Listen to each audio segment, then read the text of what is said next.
lecture. First part of this chapter, and really all of today's lab, is trying to describe how muscles contract, which is really the biggest component of this particular chapter. The second half of it, lecture-wise, isn't that difficult once we get past muscle contraction. In lab today, we're going to finish up the skeleton. We'll take a skeletal quiz so that on Thursday we can get most of the muscles done in lab. So if you're one of those who likes to think ahead and work ahead a little bit, starting to learn some of the muscles between now and Thursday is not a bad idea. So when you think about the muscular system, as we've said numerous times so far this semester, we do have three varieties of muscle. We have skeletal, cardiac, and smooth. We've talked about where we find these muscles. Skeletal muscle, obviously, we find in and around the skeleton, attaching to the skeleton, giving us the ability to move and bend our skeletons. Cardiac, obviously, is found in the heart, the muscle of the heart. We'll talk about cardiac muscle in much more detail when we get to the cardiovascular system. Smooth muscle, on the other hand, is muscle that we find within hollow organs. And we will talk about smooth muscle, see in a number of different examples when we get into the other organ systems. Of all the organ systems, we'll see smooth muscle working in really the digestive system is where we're going to see it working the best.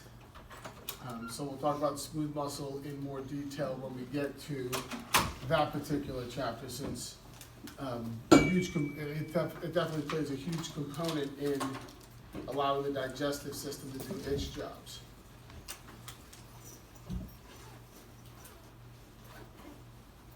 When we do think about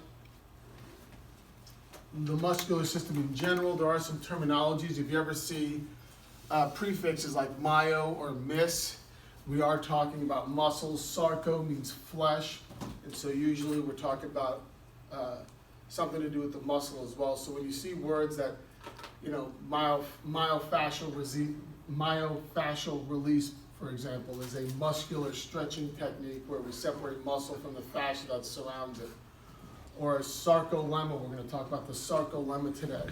The sarcolemma is a part of the muscle fiber that ultimately allows for us to conduct electricity along a muscle cell. So you're going to see these prefixes.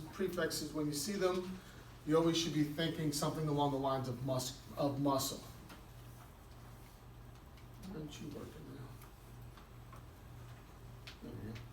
And again, we've talked about ad nauseum where we find these muscle types. I'm not going to spend a long time going over this again and again and again. So, skeletal muscle is again the big one that we're going to. Why are you being such a little pain in the ass today?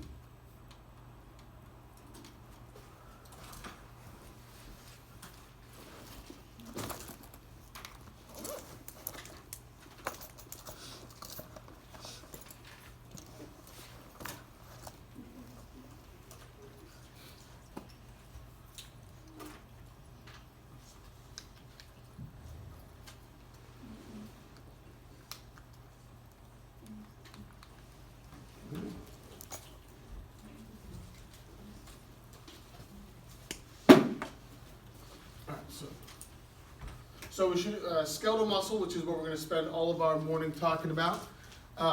Most of these attached to our bones, usually via some sort of tendon. These are going to be larger, cigar-shaped, multinucleated cells, also known as striated muscles because they have obvious stripes. They're voluntary and involuntary. Skeletal muscle, we have the ability of not only contracting them involuntarily, meaning the brain does it for us, but we also have conscious control over skeletal muscle. We have the ability of making a muscle contract by wanting that muscle to contract. When we think about a muscle, here we have some bone in the body, some tendon attaching some muscle to the bone.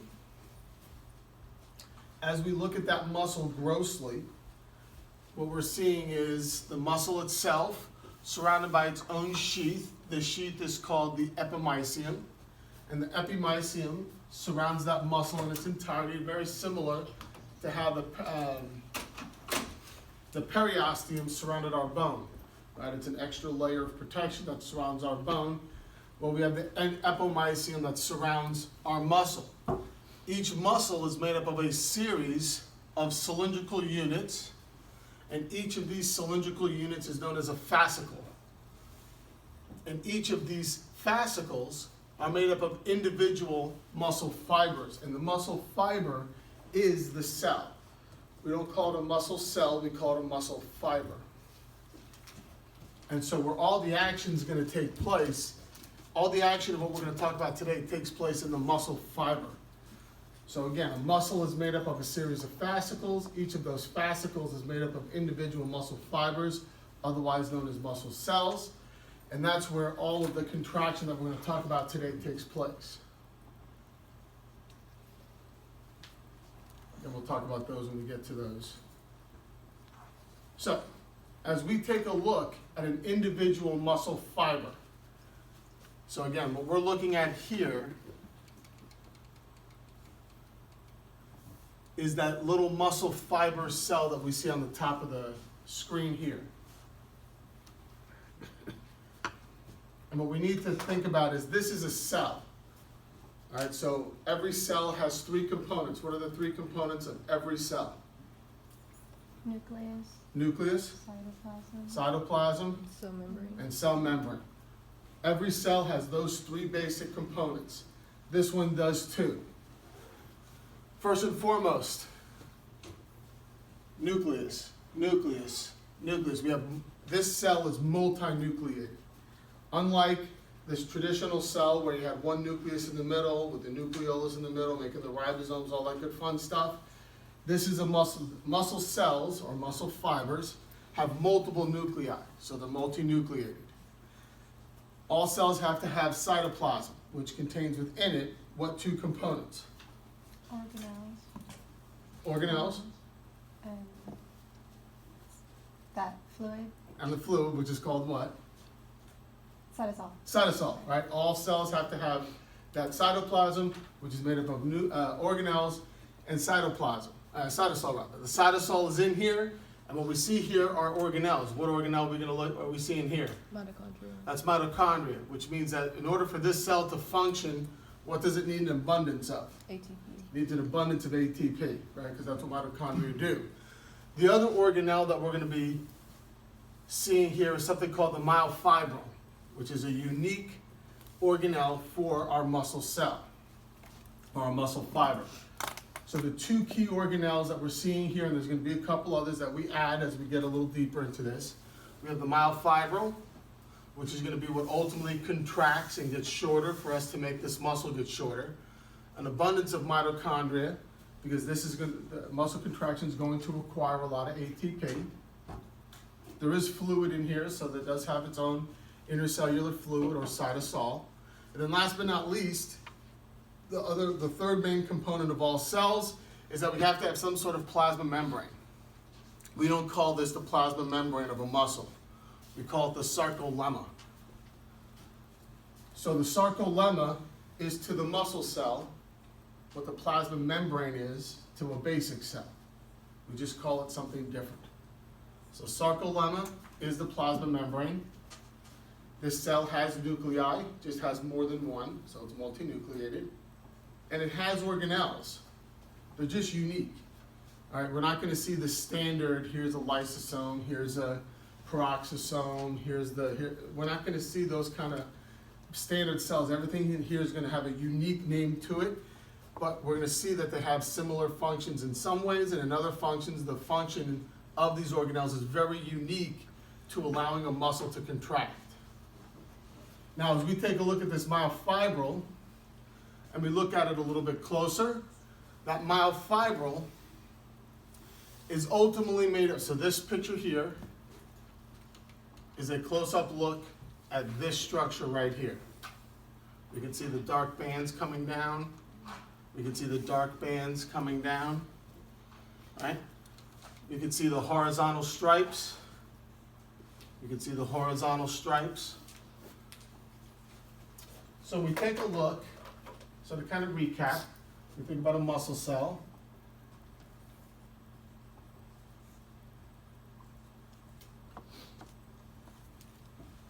Plasma membrane is called the sarcolemma.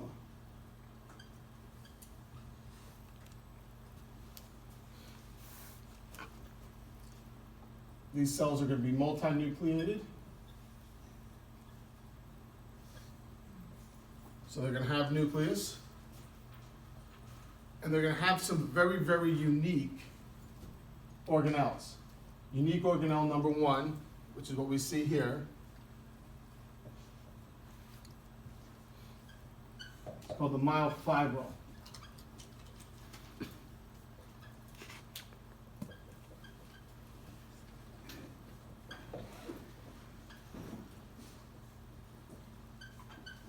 And the myofibril is the contractile unit of a muscle fiber.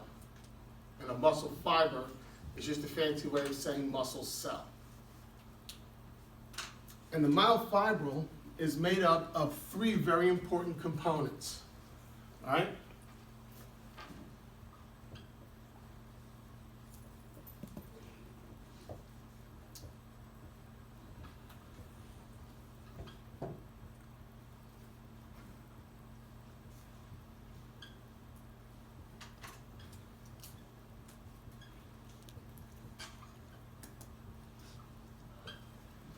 And the 3 key components that make up a myofibril are the Z-disc, the thin filament, and the thick filament. So, if we take this picture and strip it down a little bit, we can see, first off, we can see a Z-disc, and a Z-disc, and a Z-disc here in blue. This thick red line is the thick filament. This thin blue line is the thin filament. If we take a look at this structure a little bit closer, we have a Z-disc and a Z-disc, thick filament, and the thin filament. These are the 3 key components that make up our myofibril. And each of these components comprises something called a sarcomere.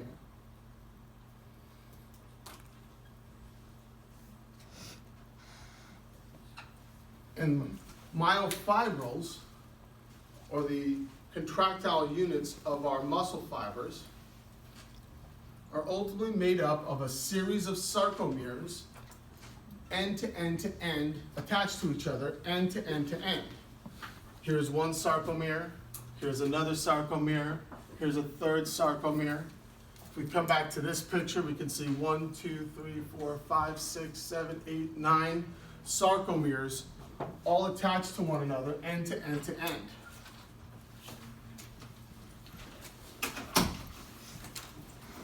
And again, each of these sarcomeres, here's 1, here's 2, here's 3, has Z-discs with the thin and thick filaments in between. Z-discs with the thick and thin filaments in between.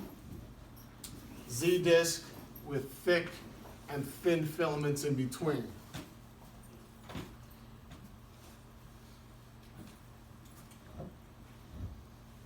Everybody good thus far?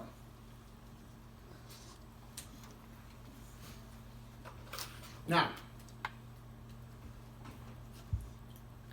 let's talk a little further about the thin and thick filaments, and then we'll move on.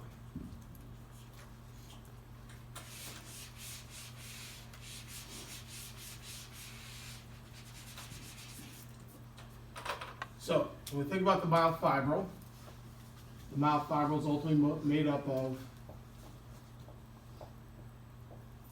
a series of sarcomeres. Sarcomeres are ultimately made up of Z-discs. The job of the Z-disc is to attach, ultimately attached to the Z-disc are the thin and the thick filaments on either end.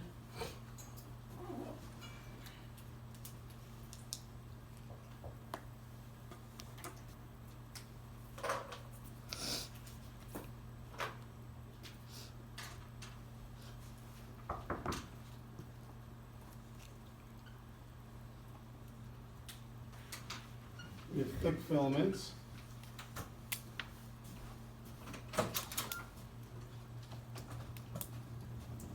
And thick filaments are ultimately known as myosin, because these red proteins that we see here are called myosin proteins. And then C, we have our thin filament,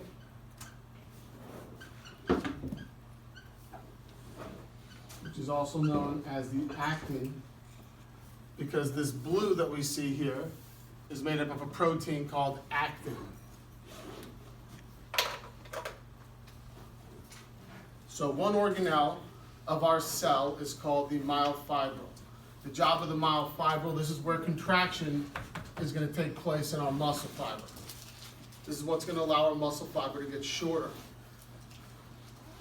Myofibrils are made up of a series of sarcomeres, each one of which is stacked next to one another, end to end to end.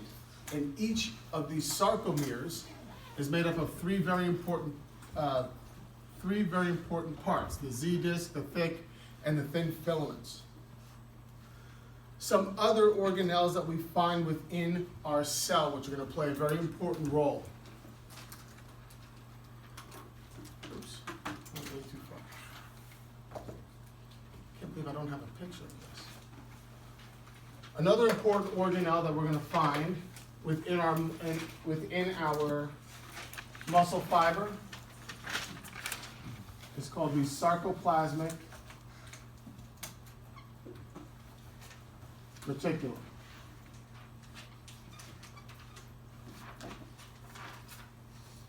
And the job of our sarcoplasmic reticulum is to store and release calcium.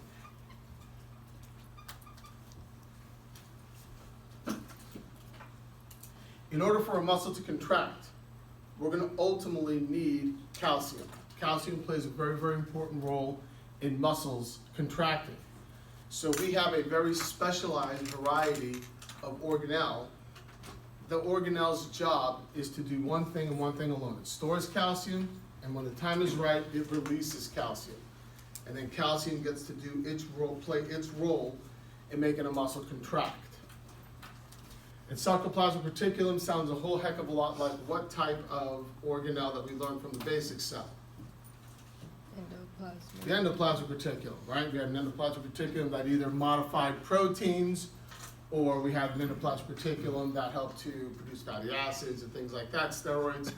Well, this is a specialized variety of endoplasmic reticulum specific to the muscle. It's called the sarcoplasmic reticulum, and its job is to store and release calcium. And for a muscle to contract, we're gonna have to have calcium involved. The last of the big organelles that we've already talked about is ultimately the mitochondria. And mitochondria are important because they produce ATP. And again, for us to contract a muscle, we're going to need ATP. These are the three big components of a muscle fiber. These are the three key organelles of a muscle fiber that allows for muscle contraction to take place. And we're going to see them get put into motion here as we go through the morning. Now, for a muscle to contract, kind of start the process of muscle contraction. For a muscle to contract, there's a few different components that are important, a few properties rather that a muscle has within it that makes contraction so easy. One is muscles have the ability of being irritated.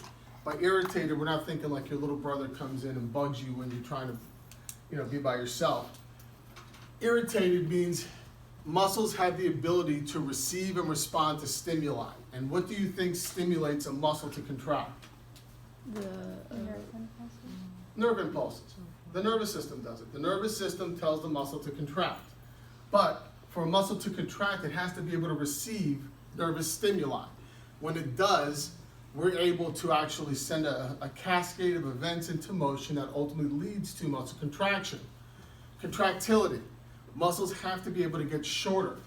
Sarcomeres and the myofibril in general, as we're going to see here in a second, get shorter and longer in order for us to make a muscle contract and relax. Muscles have to have the ability to stretch. In order for a muscle to be able to contract efficiently, it has to be able to elongate as well. And then elasticity. We have to be able to contract a muscle, stretch a muscle, and then bring that muscle back to its normal resting length. All four of these are factors or properties that all skeletal muscles have, which make the process we're about to undergo occur. So, for a muscle to contract, it has to be able to get irritated. And irritation occurs because the nervous system tells the muscle to contract. Whether you do it voluntarily, whether you do it involuntarily, it doesn't matter. It all begins with the muscle being told what to do by the nervous system. And this occurs via neurons, which we see here in purple and we see here in red. Each of these neurons are sending out signals to the muscle fiber that are ultimately going to stimulate this muscle and create a cascade of events that will lead to these muscle fibers becoming shorter. Think of these as a long tube, and what we're going to do is make that tube shorter and fatter, and that's what's going to happen for muscle contraction. Each of these areas where the nerve stimulates a muscle fiber is known as a neuromuscular junction. And at the neuromuscular junction, this is where the nerve has the ability to stimulate or irritate the muscle.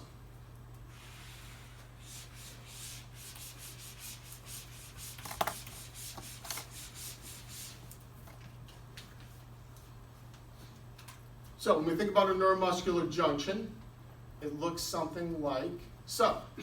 All of these slides I'm about to describe using this picture.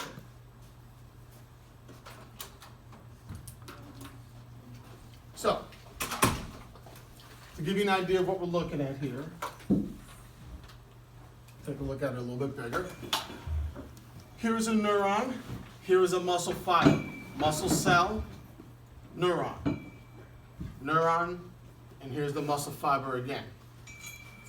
As that neuron attaches itself to the muscle fiber, we create what's known as a neuromuscular junction, the joining of part of a neuron and part of a muscle. And it's not like if this fist represents the neuron and this is the muscle, it's not this, it's this. There's a space in between the neuron and the muscle. There's a gap between the two, and that gap is known as the synaptic cleft.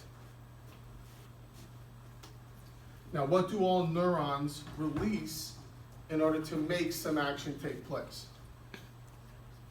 It's a word you've all heard of. Like acetylcholine? I just didn't hear you. Acetylcholine or Well, acetylcholine's a variety of them. neurotransmitters? Neurotransmitters. Neurons communicate with other tissues by releasing something known as a neurotransmitter. And the neurotransmitter that is used to stimulate muscles to contract is always going to be acetylcholine.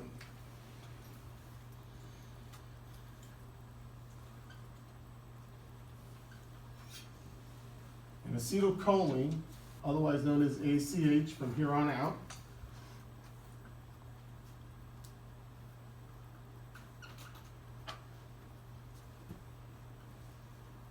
this is going to be the neurotransmitter utilized by a neuron to make a muscle contract.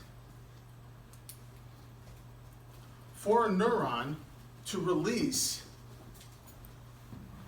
its neurotransmitter, it itself has to be stimulated. So the neuron has to create its own, what we refer to as an action potential, and that action potential, which is what we see here in purple with the arrows, travels down the axon to the end bulbs, and here's an end bulb of that neuron. And as that action potential travels to the end bulb, it's going to stimulate channels on the sarcoplasmic reticulum, on the plasma membrane rather, of the neuron to open up. And when these channels open up, calcium will rush into the neuron. So to make a muscle contract, we got a bunch of stages. Stage number 1 is some nerve has to have its own action potential.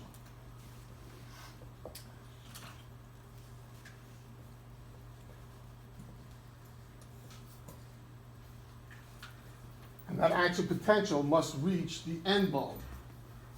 Once it reaches this end bulb,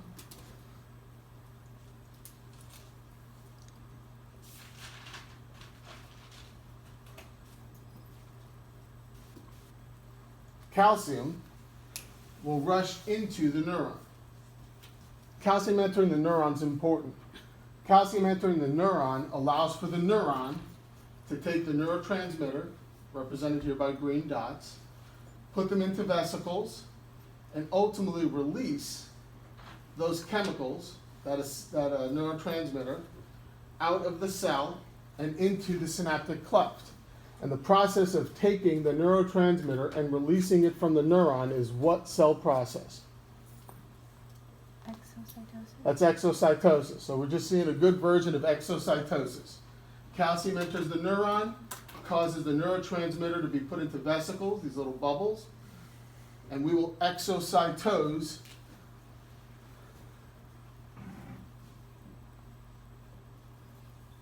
acetylcholine.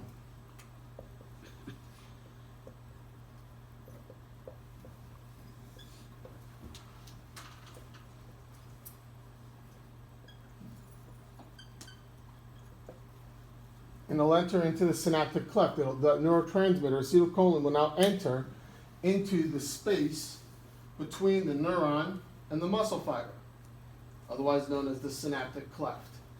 You said acetylcholine? Acetylcholine. What's that? That's the neurotransmitter that a neuron uses to make a muscle contract. Oh, yeah. So far, so good?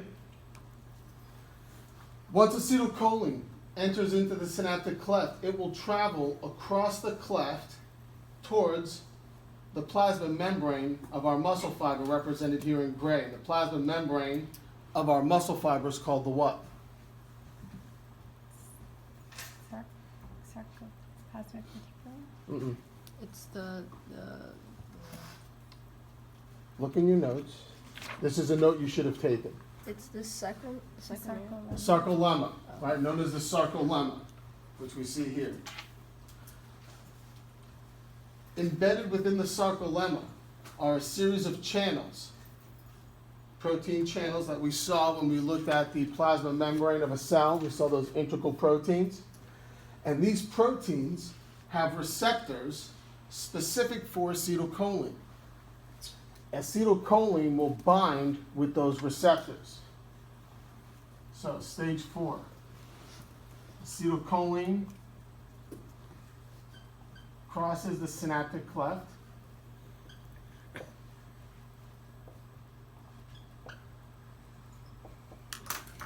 And acetylcholine binds with receptors on the sarcolemma.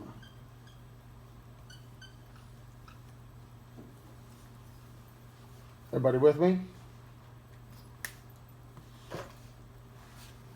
So to kind of recap where we're at so far. A nerve gets stimulated. I want to contract my biceps, right? I'm trying to bring breakfast to my mouth. Right? So I'm trying to tell my bicep contract so I can do this motion. For this motion to occur, the first thing that has to happen is my brain has to send information to my bicep. That requires an action potential. That action potential, which is also a nerve impulse, will travel down the axon that ultimately connects to my bicep, which is what we see down here. Once that action potential reaches the very end of the nerve, called the end bulb, channels in the end bulb will open up and calcium will enter into the neuron. Calcium will enter the neuron. Calcium entering the neuron is important because as it enters the neuron, it will cause this neuron's neurotransmitter, which in this particular case is what? Acetylcholine, to be put into vesicles and exocytosed out of the cell. Acetylcholine exocytosis into the synaptic cleft. As acetylcholine enters the space in between the neuron and the muscle, otherwise known as the synaptic cleft, it will travel across that synaptic cleft and bind with receptors that are on the sarcolemma, or plasma membrane, of my muscle fiber.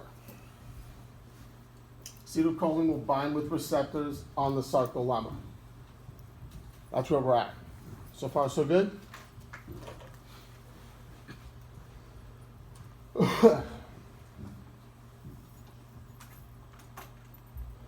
Once these acetylcholine, once this neurotransmitter, acetylcholine, binds with the receptors on the sarcolemma of the muscle fiber, channels open up.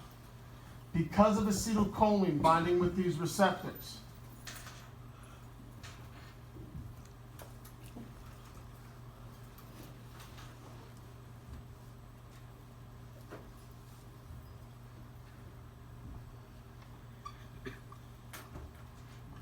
channels open up. And what's important here is that sodium will now rush into the cell. These channels opening up allow sodium ions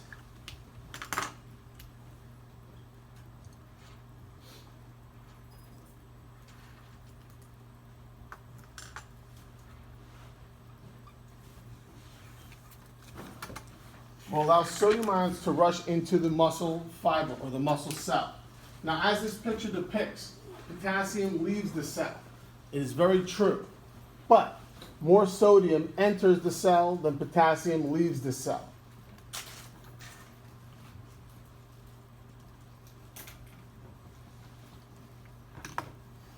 And this is important. Why is it important? So, here's the plasma membrane of my muscle fiber. When a muscle is not contracting, the inside of my muscle fiber is negatively charged, and the outside of my muscle fiber is positively charged.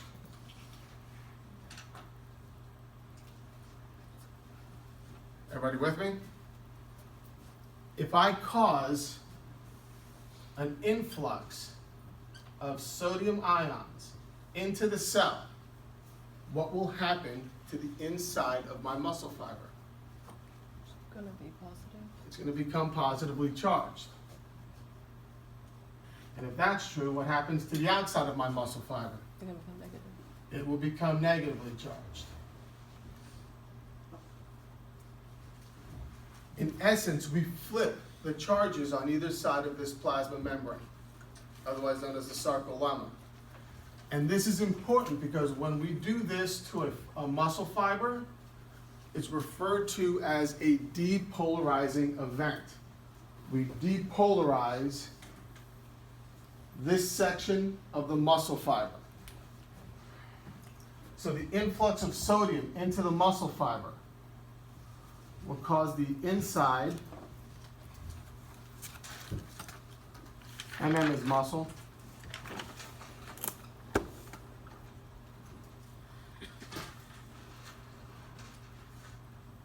we refer to this as depolarization.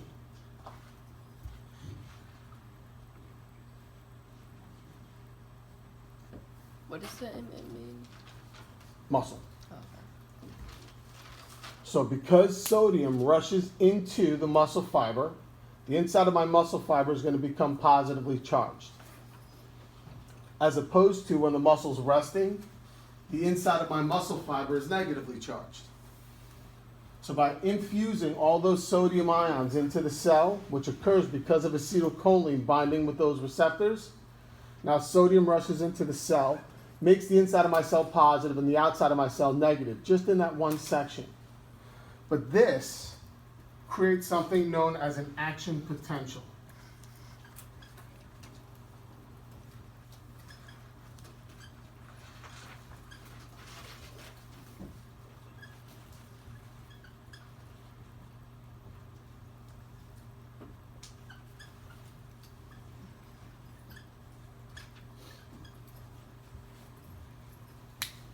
So the areas of the cell, of the muscle cell that are now positive inside, negative on the outside, we've created a charge. That charge is known as an action potential. Potential because it's now a potential energy source. We now have the potential to do some work with this process that we've just created.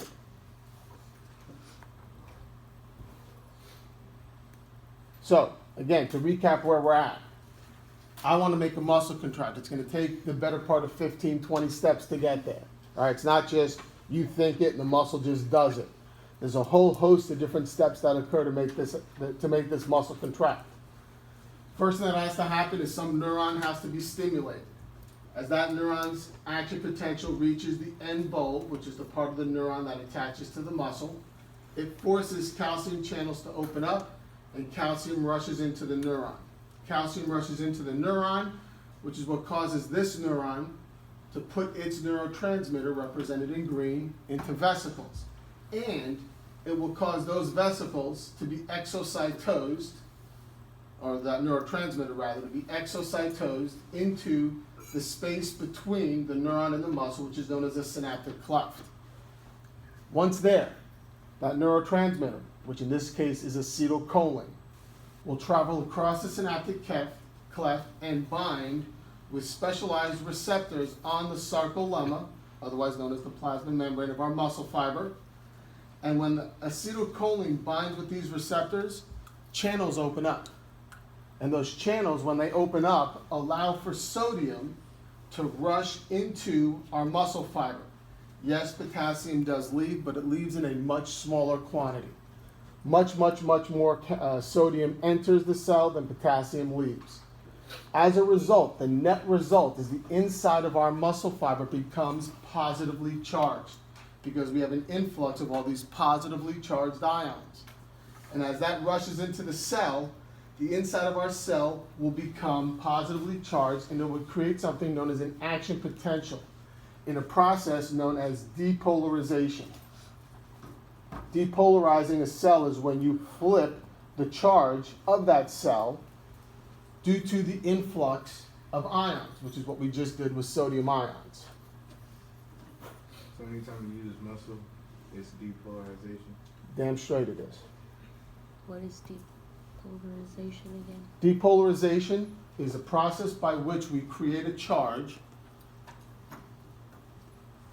on a plasma membrane due to the flipping of charges, which occurs due to the influx of ions. We bring ions into a cell. We're going to see two different cells in the body that get depolarized. Muscle's one, the neuron is the other. And we'll see that neuron depolarization is not that different than muscular depolarization. If you can get this, the neuron's duck soup. Everybody good so far? Any questions? Because it gets freaky here in a sec. This is the process of how we make a muscle contract. Today, if there's one thing I can teach you today that I'm hoping you guys will learn today, is you will learn how a muscle contracts. That's all that's the only goal I have for today's lecture. You need sodium and potassium in order. Don't get me wrong, we need a few ingredients. To make a muscle contract, we need a few ingredients. All right, we need a few ingredients. We need calcium. I mean, we've seen calcium already at play, and calcium's going to be at play here in a minute, right? We're going to see it again. We need sodium. We do need potassium. And we need ATP. And we need acetylcholine. No acetylcholine, you can't make a muscle contract, right? Because if acetylcholine never gets released from this neuron, nothing's going to stimulate these receptors to make these channels open up, to make the sodium enter the cell, to make the action potential get created, right? So there's a lot of components that have to all work in conjunction with one another and in a very specific order to make a muscle contract. Otherwise, it just can't happen, right? Everybody good with where we're at? All we've done, have we made a muscle contract yet? We're not even in the same zip code, right? We got a ton of steps left. But what we have done is we've officially stimulated this muscle. Now it's what we do with the stimulation That's going to lead to the muscle contraction. Now, as we cause this muscle to depolarize, here's the neuron, here's where the end bulb is, here's the acetylcholine being released in the neuromuscular junction, causing the influx of sodium ions. And we create an action potential because sodium enters into the cell, correct? And we've created an action potential. Now, this action potential is going to run down the sarcolemma of this muscle fiber, no different than if you caught a twig on fire, that flame is going to spread along the outer perimeter of that twig. That action potential will travel along the sarcolemma, along the plasma membrane of this muscle cell. Basically, as it goes, depolarizing each part of that sarcolemma as it moves down the muscle fiber, or the muscle, another way of saying muscle cell. This video at home kind of talks about all the steps we've just talked about in pretty good detail. If you want to see another way of looking at it, it's just a good video to look at. That's on Pierce on D2O. It's on. This is the slideshow from D2L. Mm-hmm.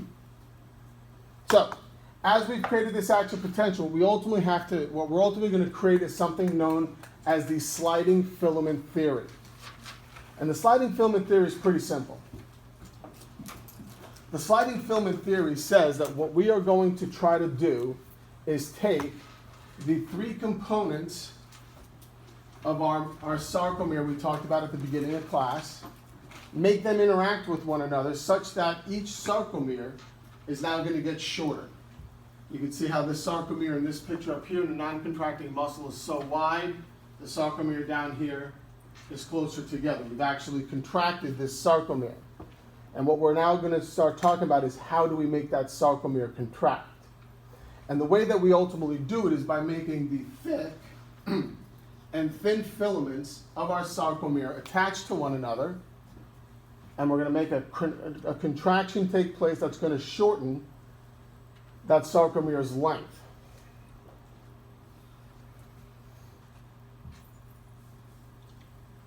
And to do so, it's going to require a few things. One, it's going to require calcium.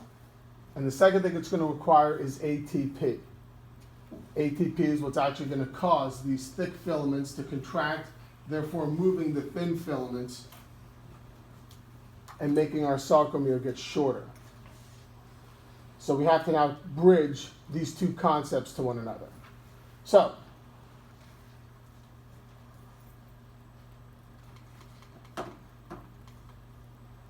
this is the wrong set of notes.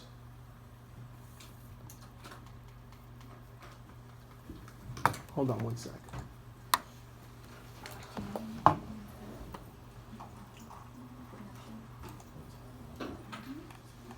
I've got much better notes than this.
Sugar on my teeth.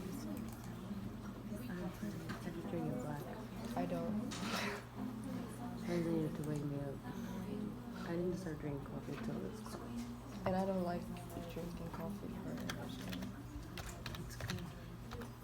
I like that though. I like that. Either water. I mean, it just boils down to getting more sleep instead of trying to do what I want to do at night.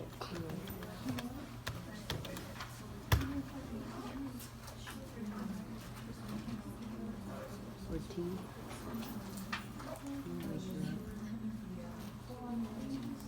Yeah. It's healthy.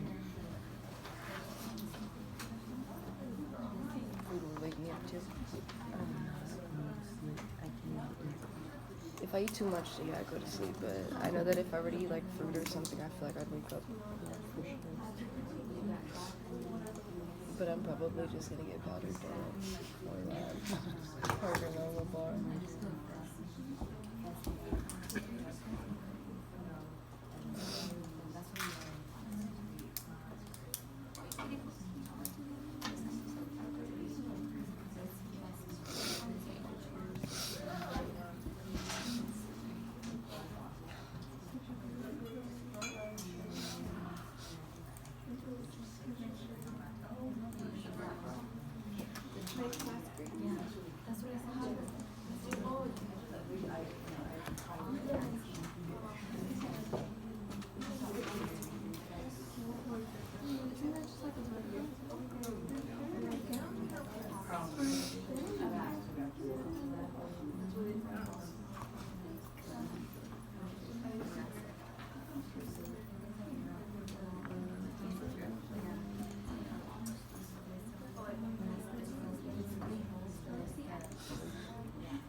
Yeah.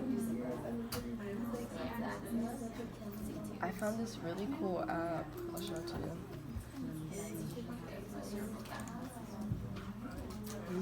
Like it lets you, okay, it lets you zoom in and stuff and like rotate it. Yeah, and if you like click on something, it tells you what it is.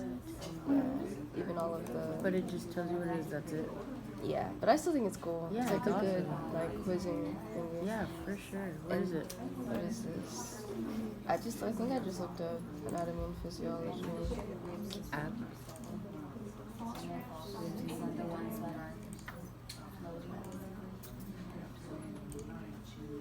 Yeah, because I wanted this one, but you have to have something like that I don't have, I think. So I got this one, the Essential Skeleton 4. And then I looked up, what was it, skeletal quiz. Yeah, and then I looked up skeletal quiz, and it's getbodysmart.com. And it quizzes you. Like, there's like a bunch of different kinds of things. So it looks like this. And this is what I was doing yesterday to study. See? Oh, yeah. That's so dope. I know. What is it? Getbodysmart.com.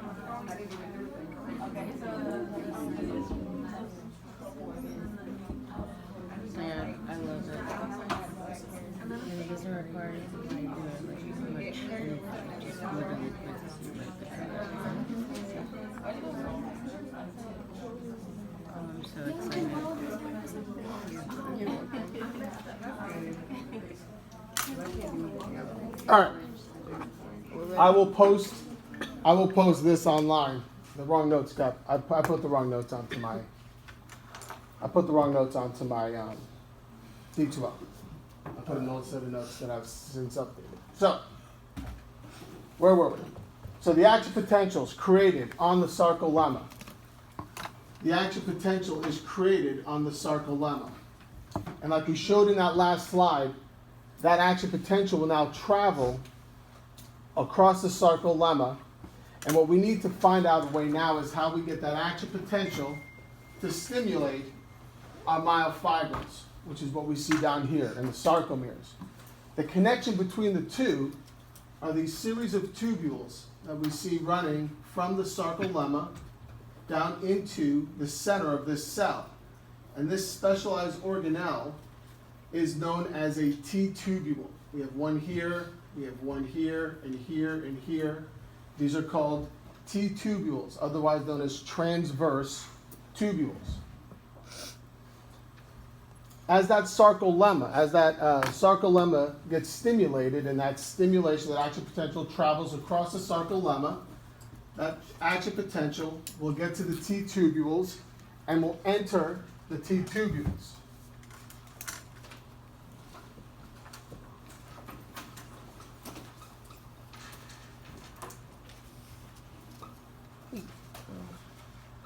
Most people can't see that. Can everybody see that? Number 10? If you can, it says AP travels into T tubules.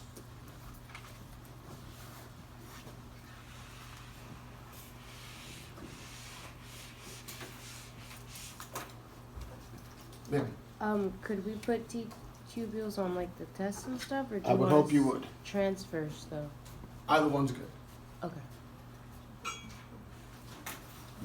I will likely call them T tubules on your lecture exam. Okay. The T tubule, as it travels deep into this muscle, is surrounded by another organelle we've already talked about called the sarcoplasmic reticulum. And what's the role of the sarcoplasmic reticulum? Say louder and prouder. Stores and releases calcium.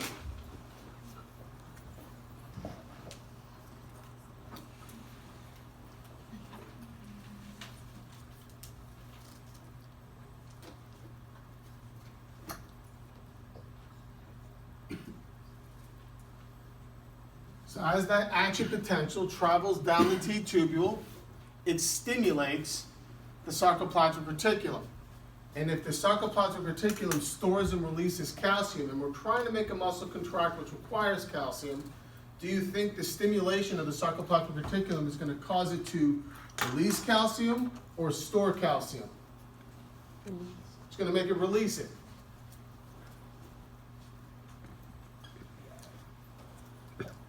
SR is sarcoplasmic reticulum.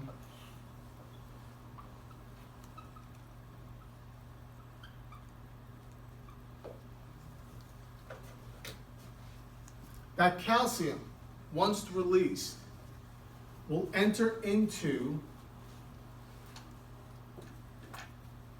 and I'm going to come back to those slides again. That calcium, when released, will enter into our sarcomere. All right, so once released, the calcium will enter into our sarcomere. And what it's ultimately going to do is it's going to bind with the thin filament.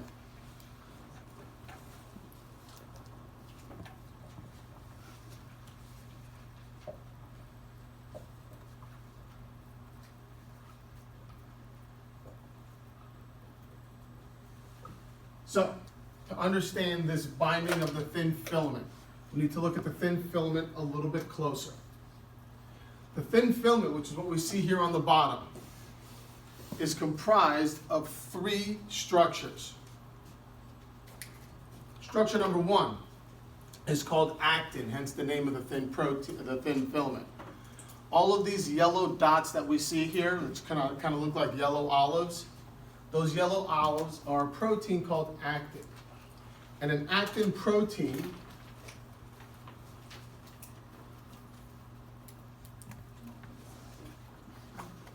kind of looks like so.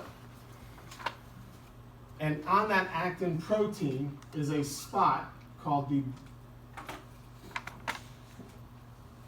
myosin binding site. This is ultimately where myosin are going to connect to it. This binding site, when a muscle is not being contracted, is covered by a protein, by a second structure of the thin filament known as tropomyosin, which is what we see here. These long, brown, hot dog looking structures are tropomyosin. And when a muscle is not contracting, tropomyosin covers the binding site on the actin protein. Connected to tropomyosin is the third structure called troponin.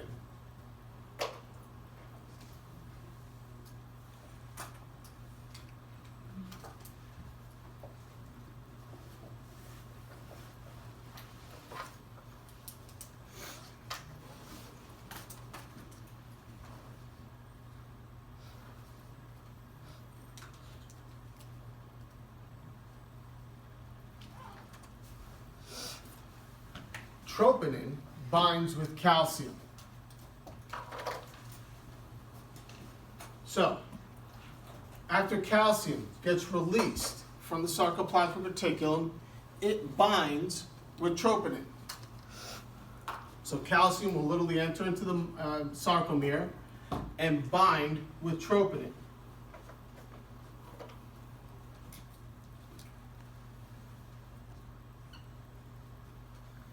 And when calcium binds with troponin, tropomyosin moves. It literally shifts.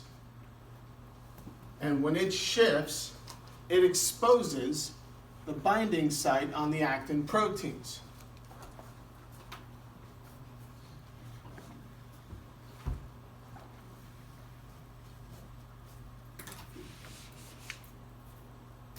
So step 14.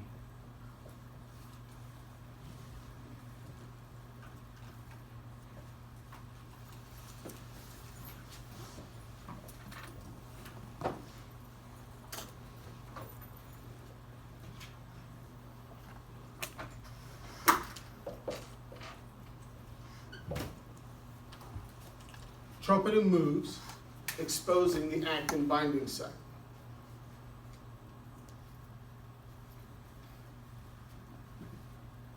Now, the second of the filaments that we find in our sarcomere is the thick filament, which is what we see up here in red. It's also what we saw here in red from earlier in our discussion.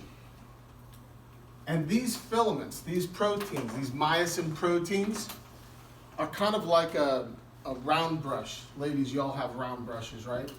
It's a kind of wooden handle and the 360 degrees worth of whatever they're called. I mean, I haven't used a brush in 2 decades. So, think of the myosin protein like a round brush, all right?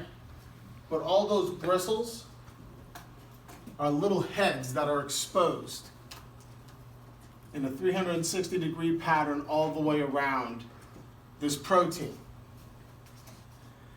Once tropomyosin moves and exposes that actin binding site, we're going to take those myosin heads and we are going to attach the myosin head to the actin protein. And this occurs because of ATP.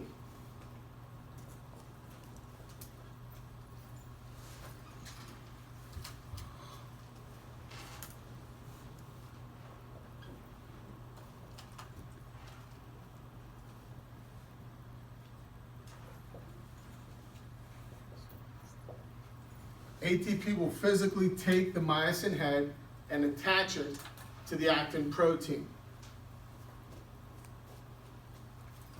The second thing that ATP is going to do is it's going to cause these myosin heads to ratchet, meaning if my fist represents myosin and my arm represents actin, we connect it, ATP, and we ratchet it, which means we move the myosin head. And in doing so, this thin filament moves along with it.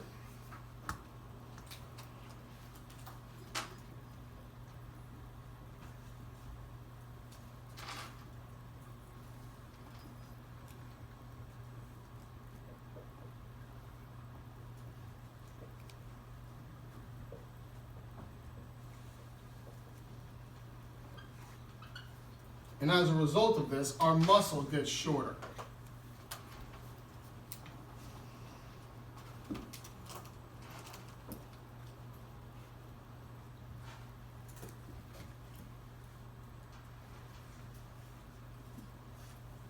So let's recap this whole process, because we've got plenty of time.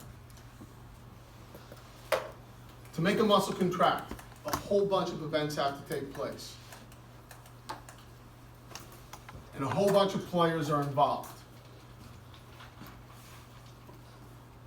Player number one is we need to know the components of our muscle fiber, otherwise known as our muscle cell. A muscle cell and a muscle fiber are the same thing. And just like any other cell, a muscle has the 3 key components. It has a plasma membrane, it has a nucleus, and it has organelles, aka cytoplasm.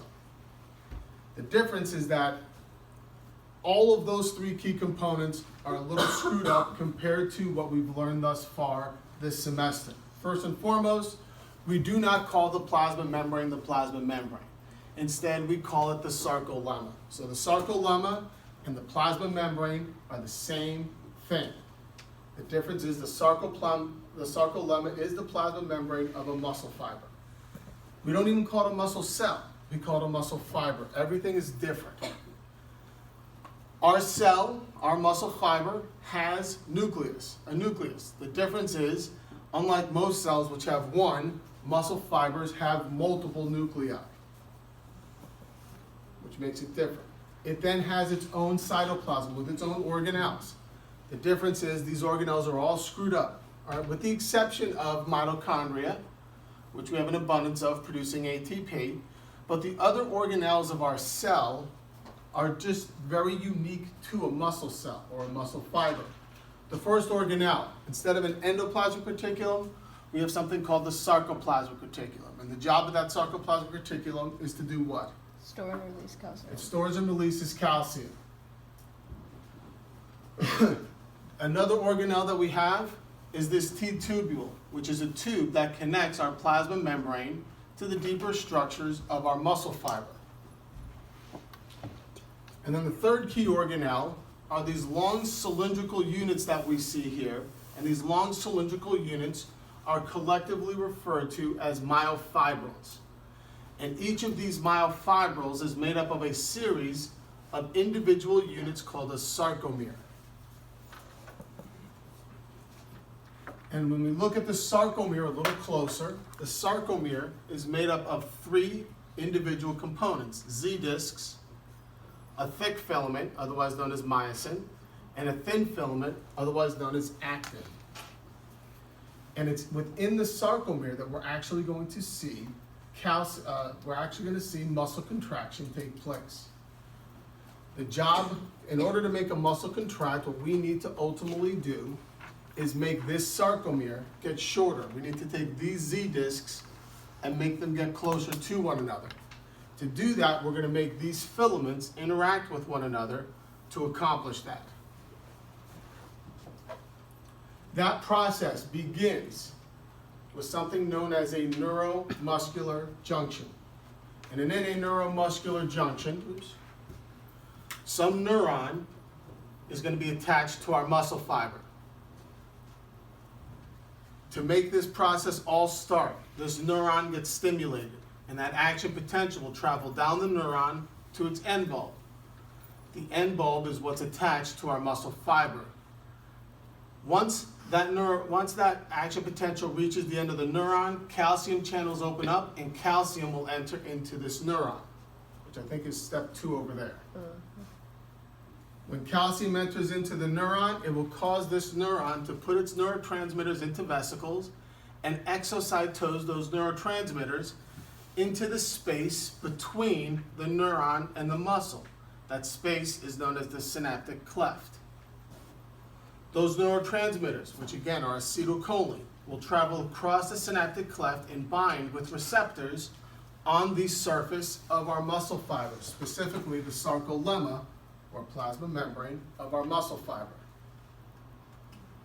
When acetylcholine binds with those receptors, it causes channels to open up, and those channels, when they open up, will allow sodium to enter into our muscle fiber in great amounts. This is important because of what occurs as a result of that. Depolarization. We depolarize the cell, which is a fancy way of saying what? You're flipping the charges. We flip the charge. Now we make the inside of our muscle cell what charge? Positive. Positive, and the outside's negative. When the muscle's not contracting, the opposite is true. As the inside of this muscle fiber becomes depolarized because of the influx of sodium ions, we create something known as an action potential. This action potential will travel down. This action potential will travel down the sarcolemma until it gets to the T-tubules. Once it gets into the T-tubules will bring that action potential deep into the cell.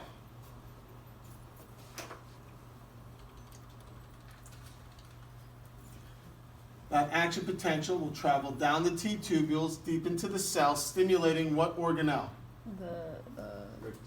What's it called? The sarcoplasmic reticulum. Sarcoplasmic reticulum. When the action potential stimulates the sarcoplasmic reticulum, what happens as a result? Calcium gets released. The sarcoplasmic reticulum will release calcium.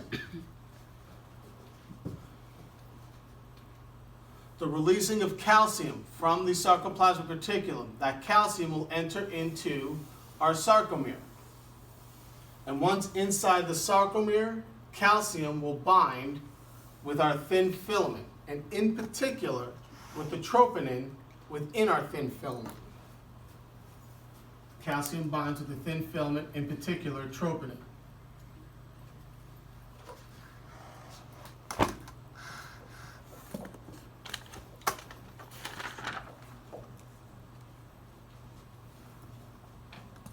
When calcium binds with troponin, it causes tropomyosin, which is represented here in brown, to shift. And the shifting of that tropomyosin exposes the binding site on our actin proteins, which will then allow ATP to come in. Will allow ATP to come in and bind myosin heads with the actin filaments. It will allow ATP to come in and bind the myosin head with our actin proteins, which is what we see happening here. ATP does that. ATP will then cause these myosin heads to move, like so. We call it a ratchet, which will move this thin filament. Causes a ratcheting, which will move this thin filament this way, and this thin filament this way, causing our Z discs to become closer to one another. And our Z discs will get closer to one another as a result. And in doing so, we've officially contracted a muscle. Yay. Yay is right. Contracting a muscle seems more like a chemical reaction to me. Well, to your point, it's a mixture of chemical and physical. To your point. To your point, we need calcium, we need potassium, we need ATP, we need a neurotransmitter. All four of which are doing some sort of chemical reaction. Not to mention, in order to make a muscle contract, we've got to create a charge, an electrical charge. And that electrical charge has to travel down our muscle fiber. So, to your point, there is a huge chemical component to muscle contraction. It's not as simple as the brain tells the muscle contraction, goes, "Oh, good," and it just does it, right? There's a whole host of events that has to take place for it to occur. It's also a physical event, though. That's crazy. You have to think of it from a physical event too. There's there's components of the muscle that are literally doing some physical action, creating some physical connection, allowing for some physical movement to occur as well. Any one of these parts breaks down, and muscle contraction breaks down along with it.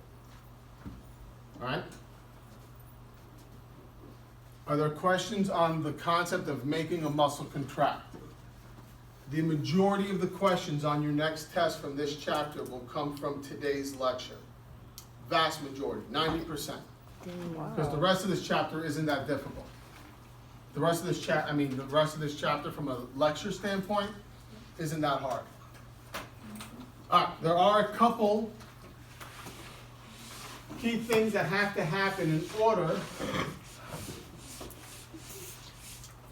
for a muscle to contract. So if we don't have them, muscles won't contract. First and foremost, to make a muscle stop contracting.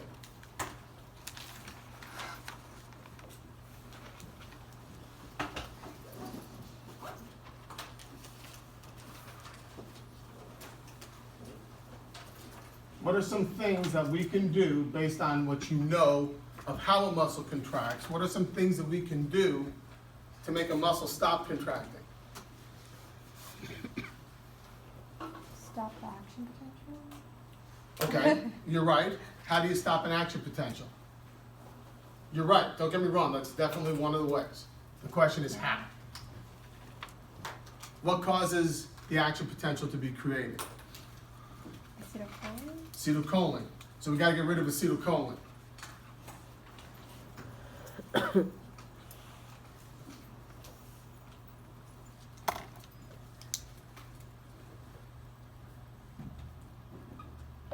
There's an enzyme called acetylcholinesterase. This ultimately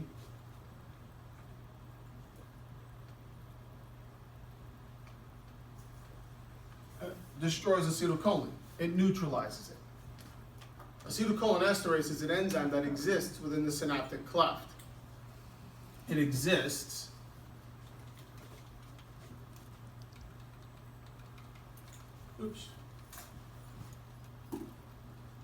here, within this cleft, and it will neutralize acetylcholine, and in doing so, not allow acetylcholine to bind with the receptors. If you don't bind with the receptors, sodium can't enter the cell.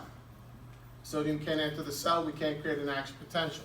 No action potential, you don't stimulate the sarcoplasmic reticulum. No sarcoplasmic reticulum, no calcium, no myosin connecting to actin. So certainly one way is to neutralize acetylcholine. The best way to do that is to use acetylcholinesterase. What's another way that we can get acetylcholine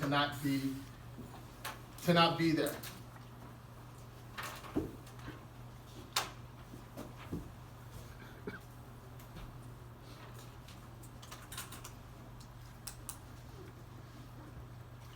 What caused acetylcholine to be released in the base case? Yes, I'm trying to follow. Exocytosis?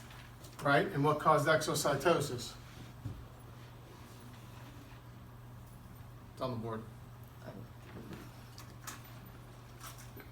Number 2. Calcium? Calcium. And what caused calcium? Go to number 1.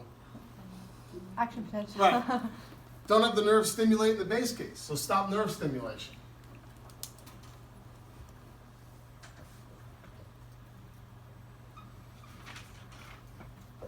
If the nerve doesn't stimulate, if we don't stimulate that nerve, can any of this take place? If you want your bicep to not contract, just don't tell your brain to contract your bicep. You should be all right. Right? I can keep my bicep just like this all day long. No big deal. All right? I just don't tell my brain to move my muscle. All right? And if I don't tell my brain to move my muscle, there's no stimulation of that nerve in the base case, which causes no release of neurotransmitter. None of this can take place as a result.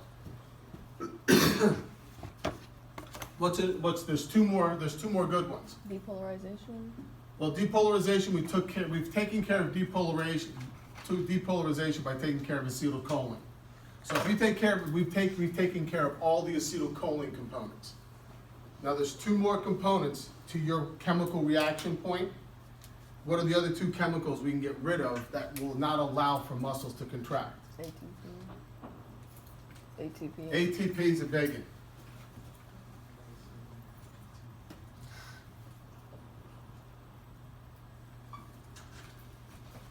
Can you run out of ATP in a muscle fiber? I'm assuming so. Sure. Have you ever run and not be able to run anymore? Have you ever walked and not be able to walk anymore? Have you ever not been able to use a muscle due to extreme overuse? Where you're just like, dude, I've got to stop for a minute. Right? Then you rest for a couple minutes and then next thing you know, everything kind of starts coming back again. You ran low on ATP, right? You only have so much of it. You can only produce so much ATP no matter what you're feeding your body. There's only so much ATP you can produce. And if you do more action than you have ATP, there's no way you can continue to contract a muscle. We call it muscle fatigue. So you can run out of ATP. Now, are you going to run out and then be empty for life? No. But it's going to cause that muscle to not be able to contract as efficiently, if at all. And then as a result, you got to rest. Once you rest, you make more ATP. And then activity should come back. And then what's the last one? What's the last chemical that's very quintessential for muscle contraction? It's a good guess, but wrong. It's a good guess. Calcium.